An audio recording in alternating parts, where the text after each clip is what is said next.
Like, what is happening right now? Jill was just laughing for no reason. All right, we're live. Okay. We're here. Give me a second. We're live. We're not live. We are live. We're sometimes live. Is it kind of live? We're here. Hello, everyone. Welcome to. No, we're not live-ish, guys. We're live. Welcome. Really live. We're really live. Please be serious. Okay. Come on, guys. We're all adults here. Welcome to. Guys, I have to apologise for everything that's going to happen in the next half an hour in advance. Welcome to episode 3 of HR Leaders Live, the show where we discuss the future of work with today's most innovative and successful people leaders. My name's Chris Rainey, co-founder of HRD Leaders and host of the HR Leaders podcast.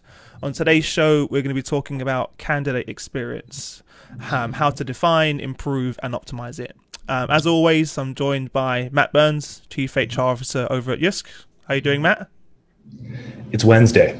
Things are good. You're over the hump. It's fine. And Jill's back this week. How are you doing, Jill?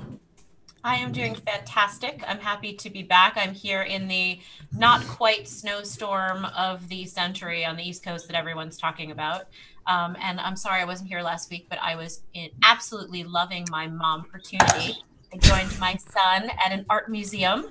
And I have to tell you, chaperoning with my kid, even for those. Jill, we've lost your audio. Jill, we've lost your audio. Well, I was also on this field trip, so I can talk about it if you want. Jill, we've lost your audio. Jill, you back? No. Can you hear me now? Yes, you're back. Yep. Excellent. Today is going to be Special Technology Day. How not to use technology by Jill Katz. How not to use it. So did you get some or all or none? We missed. Start again. You couldn't join us because you had an opportunity and then we lost you. Okay. Well, welcome back. I wanted to do it twice.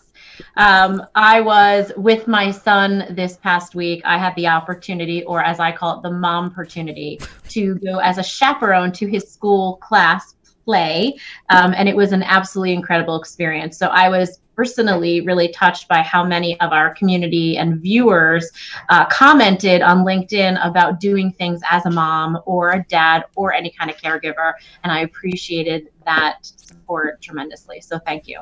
Oh, good to have you back. Thank you. Oh, you need to trademark that mom opportunity, I think.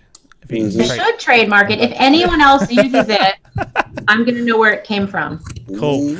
Well, look, today we have a special guest, William Tincup. How are you doing, William? I'm doing well. Thank you for joining us. You've definitely won the award for the best hair and glasses on the show. Yeah. So that's it. Drops mic, walks away. No problem. William's the president of recruitingdaily.com. He's also a writer, speaker, advisor, investor. Written over 200 articles, HR articles, and spoken at over 200 HR conferences. And the last one I'm very jealous of. You've actually recorded over 1,000 HR podcasts. So it's going to take me a while to catch up, but yeah. You're doing fine. Well, welcome to the show, William. Let's kick things off with what is candidate experience? We'll start with you, William. I think, because I'm Catholic, I tend to think you got to get sex, politics, religion. I just want to get all of them in there real quick. No, really, because I'm Catholic, I think in procession terms. The procession of what a candidate goes through, how you want them to feel, what you want them to think, how you want them to act, how you want them to behave, what do you want them to smell, like all of that stuff can be manufactured and should be manufactured, and it should be a symphonic kind of a thing that happens where we think carefully and thoughtfully about everything that happens for a candidate. If you really want to think about candidate experience, you actually need to go and look at customer experience, which is something that's happened in retail and hospitality for at least 200 years now. They understand what it is to be a customer. At any of your favorite restaurants, they know exactly what you're going to go through, and they've manufactured this process of of what you go through. So why it's like haphazard or happenstance for candidates is kind of, it's a little arcane. It's a little beyond kind of comprehension, but it shouldn't be. We should as we recruit people, we should think of them as customers, and we should think of them as what is the actual experience that we want them to go through, and how great of an experience do we want to create for them. Fantastic. Jill, Matt? I think that William did a great job outlining it. When I think about candidate experience, I think what is new or interesting in today's market is that we are now admitting or openly talking about the fact that candidate experience is an emotional journey. When people decide that they are going to become a candidate, or if people aren't even sure that they're going to be a candidate, from the moment they start to engage or research through the entire interview process, and then in receiving feedback and an offer or not, there is a journey. It is an emotional journey. We're learning today that it includes a lot of talking, a lot of learning, a lot of sharing. And so I think that in any kind of journey, we as companies or leaders need to partner up with candidates so that the experience is a positive one. And I would add, I love what William said, likening candidates to customers, because not only should we be thinking that way, but in some businesses, particularly in retail, in fact, our candidates are our customers. Sure. So I think I love that point. Well, William, we share a shared heritage in that our Catholicism colors our vision going forward. How it affects me is I have a deeply ingrained guilt that, Yes. that makes me have a high amount of empathy for both the customer and the employee experience. And I think that you hit the nail on the head when you talk about it's all parts of the experience. It's the sights, it's the sounds, it's the feelings, it's the experiences. And we spend so much time curating those for the customer. And we seem to shortchange the employee experience. And I think at the expense of the company's success. And where I think about this in the context of is communication. And we spend a lot of time crafting almost two messages, one for the customer, one for the employee. And I think as you move forward, that becomes less and less appropriate and less authentic. Customers want to know that you're treating the employees with respect, and employees want to know that you're treating customers with respect. So Great. I think as we see the merging of marketing and human resources moving forward as far as their strategies are concerned, I think this customer experience, employee experience piece is just, we're going to hear more and more and more about it. Mm-hmm. Yes, I agree with everything you guys have said. They're so intertwined now. There is no really distinction from one another. I think it's more of a mental block from businesses just to get over that and understand it's actually one in the same. And you should be using all of these amazing, as you said, over 200 years companies have been doing this. So it's not like they have to reinvent the wheel. They can just now apply that on in their process as well. And I think so. Moving on to the question then of how do you guys feel we can improve the experience then? Kind of experience. I'll start. I think, I'm always shocked when you ask recruiters, and not to blame recruiters or HR, but just if you're ever with a large group of recruiters, ask them how many of them have applied to their own jobs, to jobs on their own site. So going through the career page or going through Indeed, clicking through and getting into the career site, then going through the ATS process. How many recruiters have actually done that? The number will astound you how low it is. And so just go through as they say in Silicon Valley, either eat your own garbage or drink your own champagne, whatever. But actually go through your own process. That'd be one place to start, is to go through your own process and start looking at areas of friction. What's actually holding me back? Why does it take this long? Why is the assessment, 3 hours long? Whatever the bit is, because there's all kinds of things that you'll find along the way that you'll then go, why is this here? And I had actually a person a couple weeks ago that was with Oracle was telling me about Taleo's process. And he goes, you know why Taleo's process is so arduous? And I said, no, because there's one box that administrators can check where they can get a diversity, they can get a report. that if they click that box on the back end, it makes the entire application process hideous. But if they unclick that, then the process is really, really actually pretty refined. But it's only because they want to print out one report once a year that they make thousands of candidates go through a gauntlet of bad experiences. And it's stuff like that as recruiters in HR, we first have to go through our own process. Yeah. I saw some research before the show saying that 70% of companies don't know how long it takes to go through their recruitment process. The answer is too long. Which I thought was crazy. And we had a discussion last week about the ATS and how it's gone to efficiency at the expense of humanity. And I think to touch on what Williams just mentioned, I think when I look at an ATS system today, or for those who aren't familiar with the acronym, Applicant Tracking System, what we use to manage the hiring process. If you look at the feature sheet of all those forms, the target audience is the recruiter.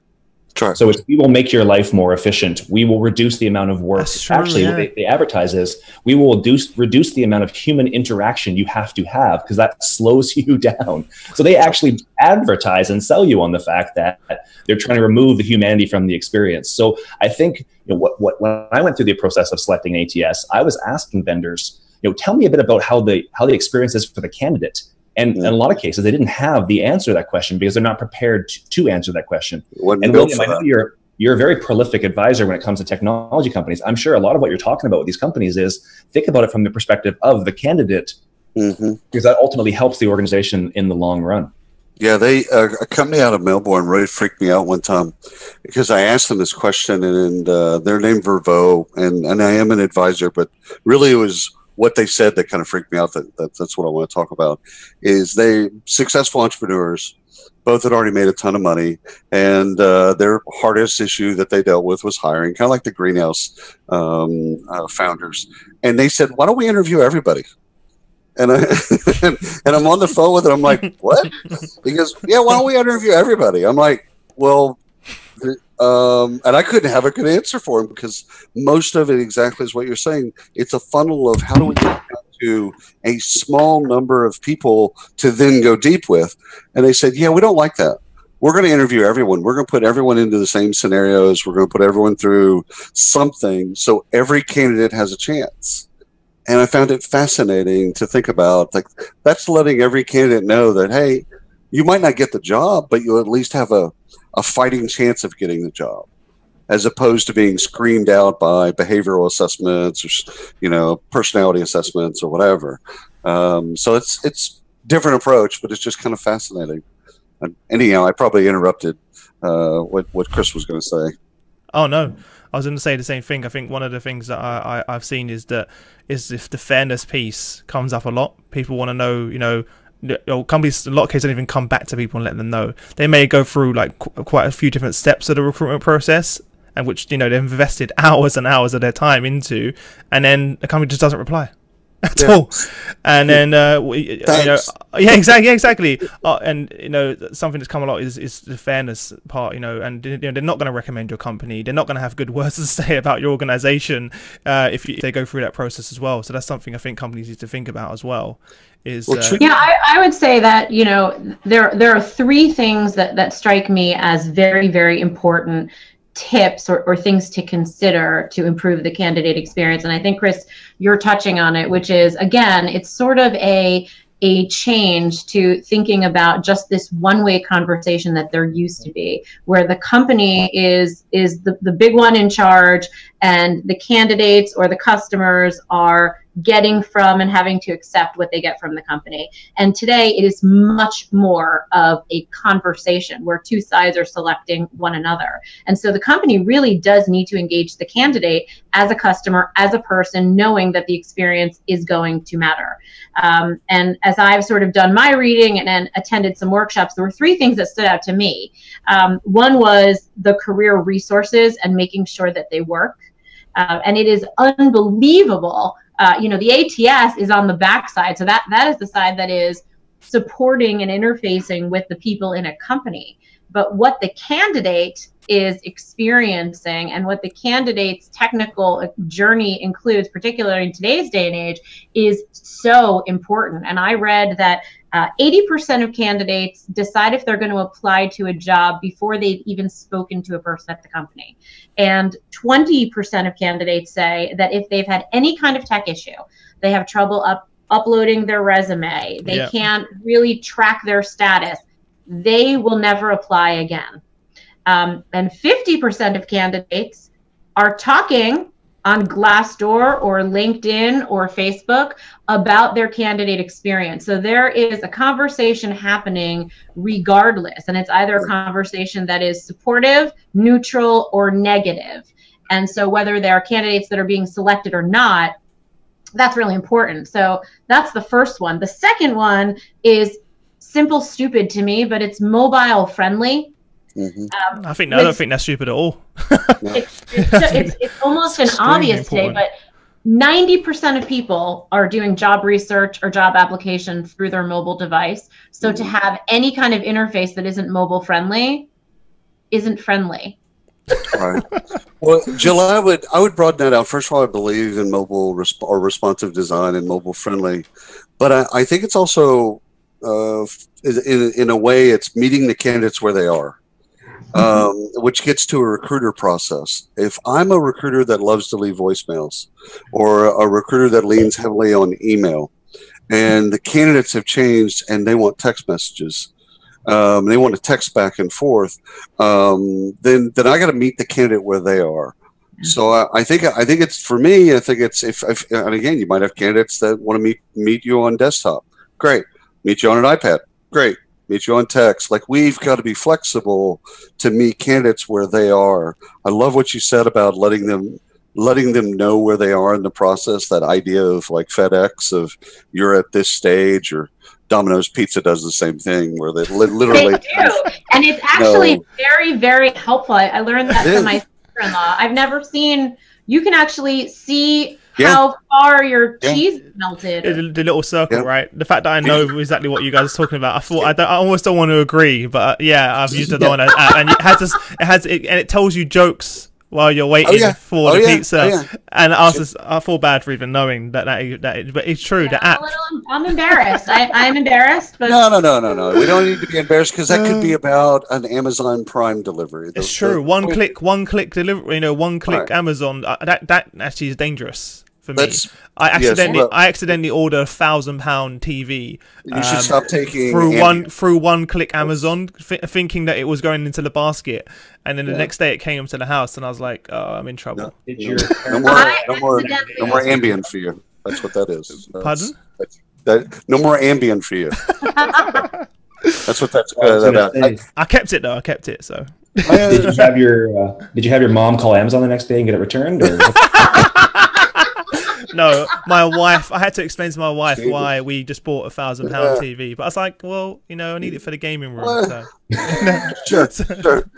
I wish I could tell you how often I tell my husband, "Oh, I don't think I realized I pressed that button." I was thinking about it. I thought I put it on a shopping list. I can't believe. You know what? We'll figure it out. I'm not sure. One thing I did want to add about candidates, though, and it's research that I've been doing recently, is candidates are forcing recruiters to change in a way that recruiters aren't comfortable with, because they're asking 3 fundamental questions that are HR questions. So the questions are, and in no particular order, what's next, which is an internal mobility question. Second is, how are you going to train me, which is a training and development question. And the third is how you're going to reward me or recognize me or praise me. And again, these aren't in order, but the fact that people under 30, they come to an interview with those questions. Like, imagine, 10 years ago, we don't have to go back that far. Imagine 10 years ago walking into an interview going, all right, so I do the job for about 9 months, 12 months. I'm successful. That's fantastic. What's next? The recruiter would have just looked at you blankly like, I have no idea what you're talking about. Because what's next for me is to get you an offer letter, and then get you to accept it, and then get you into the onboarding. And then I'm not sure we'll ever speak again, But candidates are fundamentally changing recruiting. and pushing recruiting further into marketing, further in HR, and HR further into recruiting, which is very interesting. That was one of the questions I was going to ask, because bosses and managers, they're all held accountable within the organization, but it seems like the recruiters aren't held accountable for the candidate experience. Do you think they should be? And how can we keep them accountable? Because many organizations use so many different recruiters, and I'm pretty sure they're not they're not managing my the organization, we do hold them accountable. So you do? Great. Yeah. So the first 90 days turnover is a metric that's tied to talent acquisition in our organization. And then any exit interviews that have to occur in the first 90 days, talent acquisition does them. I want them to hear directly from the candidate why they're leaving in the first 90 days. Love that. If in that process, the candidate raises a concern that, frankly, the talent acquisition specialist is ill-equipped to handle, like it's a harassment question or it's a treatment question, then we refer that, of course, to a business partner or somebody in employee relations. But I want to reinforce the accountability of, if you're selling somebody on a job and there's a misalignment in some cases, which does happen. I mean, recruiters are trying to close requisitions. They're trying to move on. They have a large, volume of things they're working on.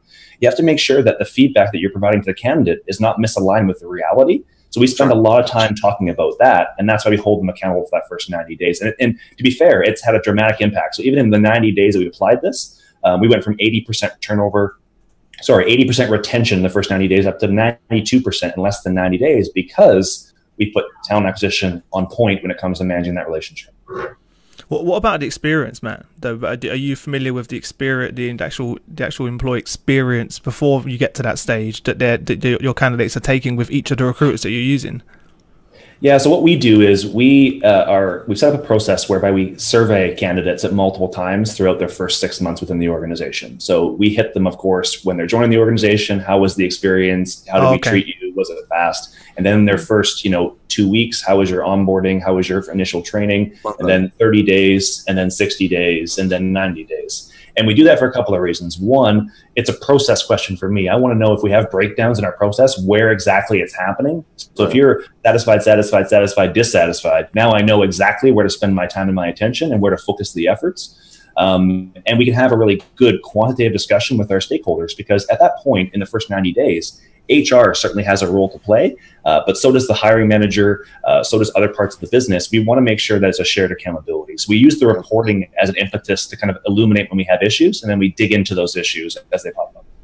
I would, Matt, if you don't mind, I would expand that out to a year. And the reason I would suggest that is, in the first year, both parties are making they're coming to the conclusion, did I make the right decision? So the company's doing that, and so is the individual. And so if you broaden out or make that spectrum just even go further, just a little bit further than 90 days, just keep checking in with them all the way to that first year, that anniversary date. I think you'll find some other breakpoints in there, but you're also they're still trying to make the decision, even after 90 days, did I make the right decision by coming on board? And they might like everything, which is one thing, but they're still in their mind, did I make the right career decision? And so I would extend onboarding for 12 months, for the whole first year. I think that's an interesting call out. And Matt, I love your process. I think that's brilliant. So I do want to thank you for coming to the show today. And being a human being and breathing. It was good. And I think one of the things I heard you say that was a differentiator is that in that first short period of time, it's the recruiter who's held accountable for the turnover. And William, I think your idea is interesting, but I think after the first short period of time, whether it's 90 days or whatever is appropriate for that organization, the accountability may shift closer to the people leader or the HR business partner. Because at that point, if it's longer than that, then there's something happening maybe inside the business or the relationship with the leader that could be impacting. But I think that's a great idea. And I would add, Chris, that one of the things our recruiters are doing that I think is interesting and new, and I learned this by the brilliant Jeff Soto from Macy's, who gave me some good insights today, so I appreciate that. our recruiters are now taking on really a training and partnership role with the hiring managers, which is great. And so it when we really think about it, and I thought this was such an interesting point, recruiters are hiring people every single day. It's part of what they do. But a hiring manager might hire a handful of people in a given year. Sure. And so it's not a skill set that they may necessarily have or have the opportunity to practice that often.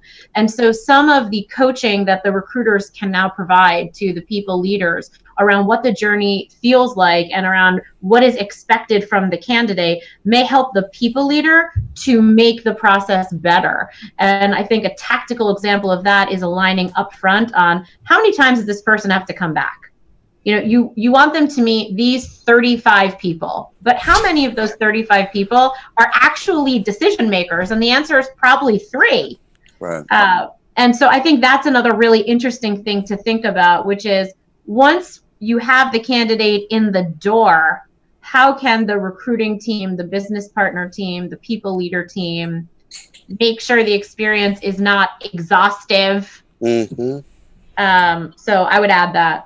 Chris, you asked a simple question about how do you make it better, and Joe and Matt both have kind of given great examples of how do you make the process better, is how do you get alignment between recruiters and hiring managers. Yeah. So often a hiring manager won't know what they want until they see it.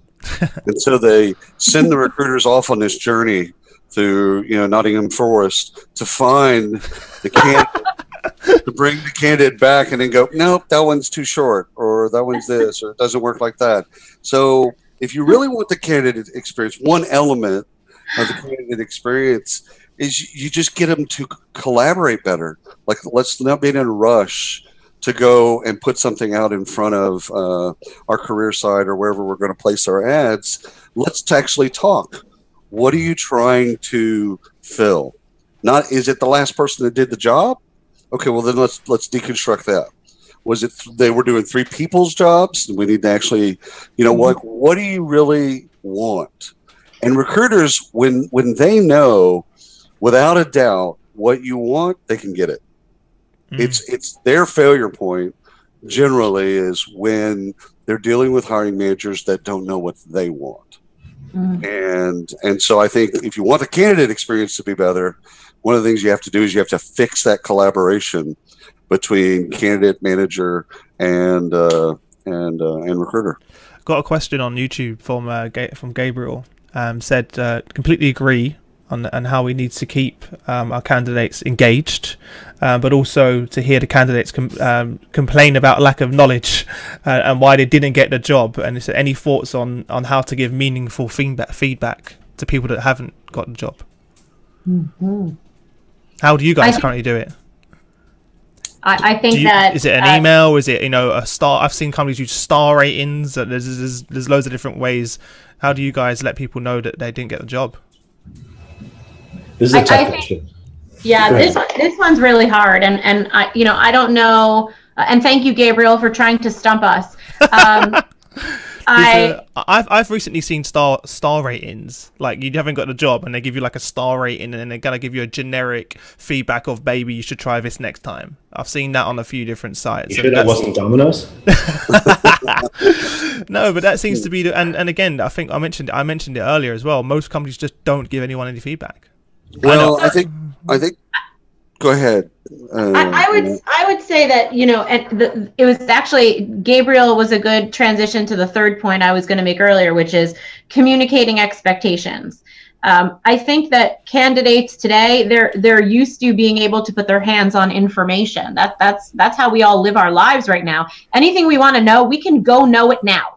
And then when you enter into this job search process and you can't get feedback and you can't get an answer and you can't get status, it's very frustrating and upsetting. And so, up front, I think it's important to contract with the candidate to let them know what to expect. Let them know you're interviewing for this job. The hiring manager is a person who travels frequently. And so I think our process might take 6 weeks. Right. Letting people know what they're going to hear. Yeah.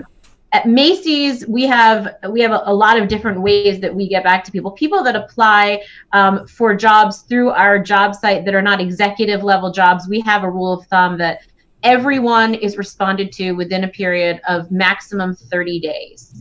So that everyone will hear something. And in that case, it is generally a standard response because we're getting several hundred thousand. Yeah. You know. For executives, however, we actually really do, and I think it's important to try to provide really honest and constructive feedback. Mm-hmm. Now, I would love to hear both from William and Matt there, because I think from the business perspective, this can get sticky. So I think it's great to give feedback as to why a person wasn't selected for the job that you're talking about. But sometimes the reason you selected them might be something that you think could be a derailer for them throughout their career. Well, and that's I don't think that's our job. Yeah, venture capitalists rarely say no to apply. What they do is they say, you don't have this. And so I think the feedback to executives isn't about their bad breath or cursing or, slandering or sexual harassment claims in the past. You don't have to go negative per se. But what I like about VCs is they won't tell you that they won't invest. They'll just say, you don't have a fully fleshed out executive team, so go get that. When you come back with that, they'll say, well, your product doesn't have 200 MRR. Well, you come back when you have that. Like, they'll never say no. They'll just keep saying what you don't have. Now, okay, so that's executives, and I think that I don't think you go negative. I don't think you gain anything by telling people that they have bad teeth, for instance. I do think that chatbots. So I'll flip this around to technology for a second. I do believe chatbots now, we're at the age where some things can be answered by chatbots. Like, a minimum of a BS in computer science is required for the job. A chatbot can actually analyze a resume and see that you don't have a BS in computer science and give that feedback to the candidate in real time without human interaction. So chatbots can give feedback, and as a society, we're kind of okay with chatbots. I mean, our kids are interacting with Alexa and Siri on a daily basis, and so are we. So I don't, it's not flying car stuff, and it's not displacing recruiting, but I do believe that chatbots can do some of the easier parts of candidate feedback. Mm-hmm.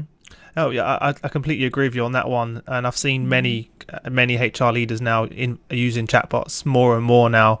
A few of my last podcast, a lot of the HR leaders are now putting chatbots in place to take away some of that. Taking away some of the administrative tasks of having a human being reply back to a very simple question every single time. And again, it's only going to, and also it's very cost effective as well. It doesn't cost a lot to implement a chatbot. It's very simple. I've got one on our website. It costs £10 a month. It's called ManyChat. If anyone wants to use it, it can do exactly what you've just discussed for £10 a month. ManyChat. Yep. So yeah, and we found it. That was really a nice ad. Was that an ad? That was an ad. Even though, I should set up an affiliate link first. And then very well done. I'll tell you, I just heard you say something about gaining £10 a month, and I'm not interested. No, not that, Jill. Not that. I'm glad you mentioned the technology piece as well, because I think more and more now that's going to come into it. I think I am amazed, for example, how good LinkedIn has their process of applying for a job on LinkedIn, and when the fact that you can literally press one button and it turns your LinkedIn profile into a CV, and you can automatically apply. Even other job sites now, it gives you the option: use your LinkedIn page as your CV. And now companies are accepting that rather than having to write a whole CV or attach it or put a cover letter and stuff like that.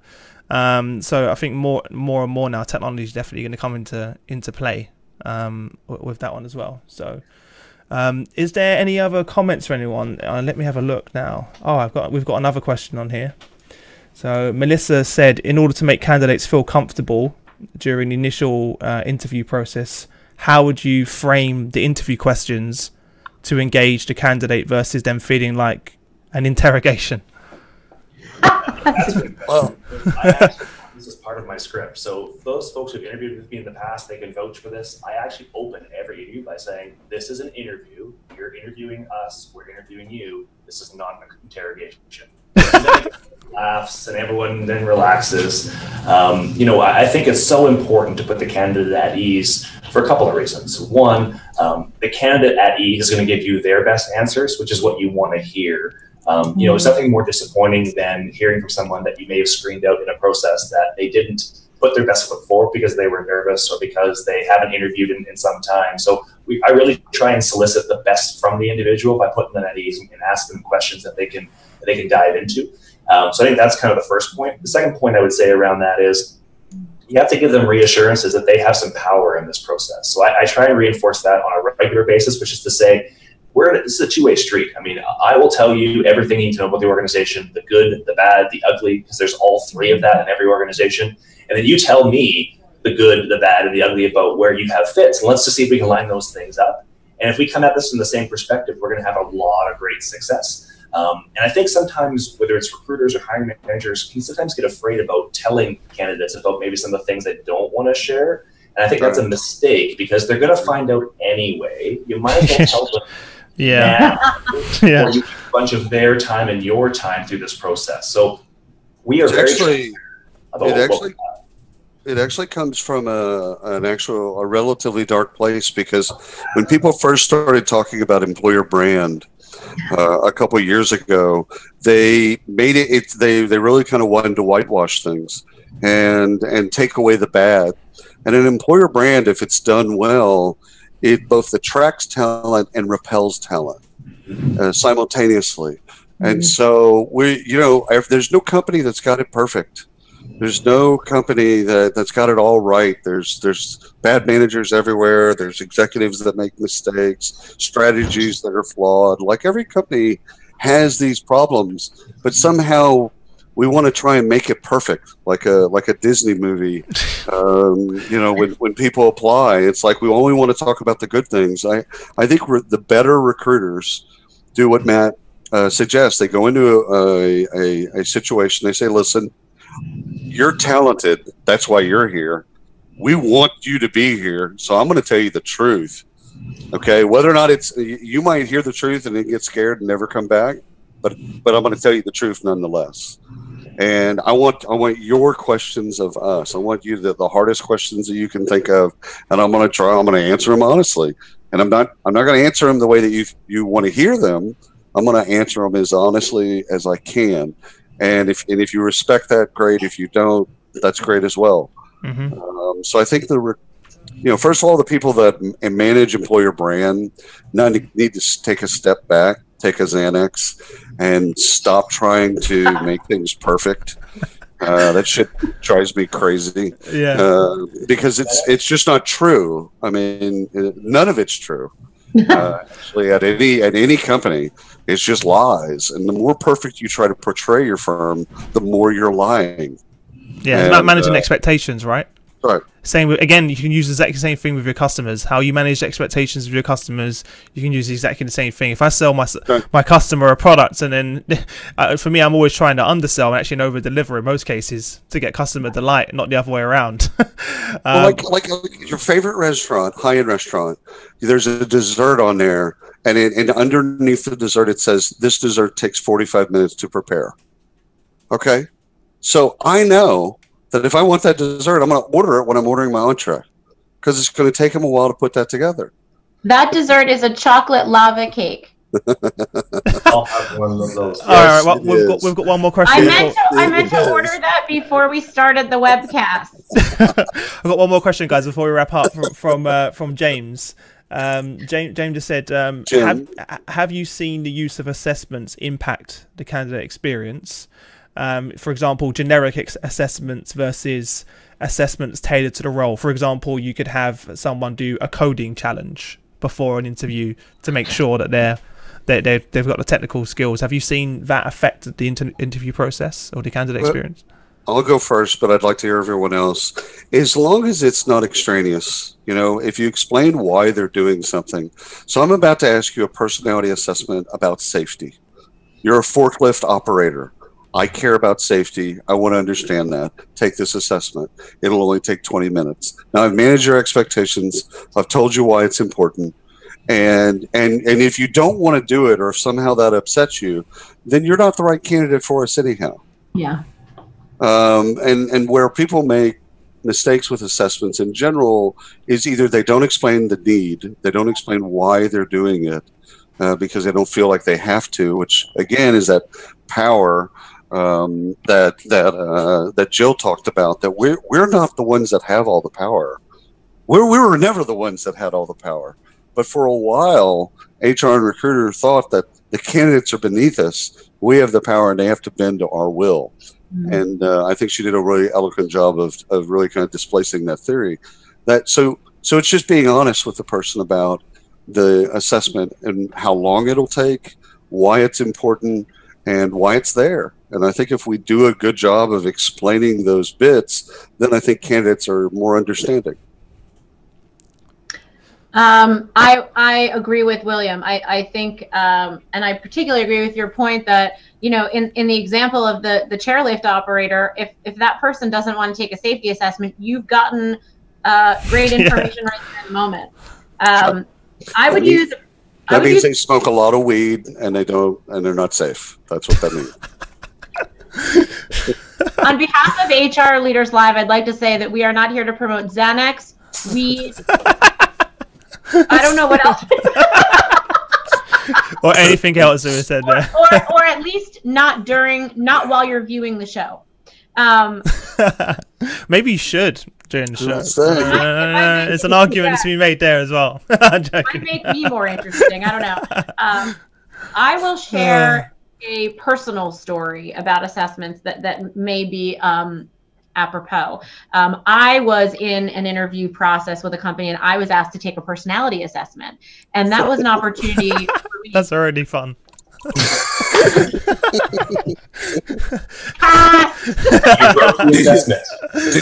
Did you fail it?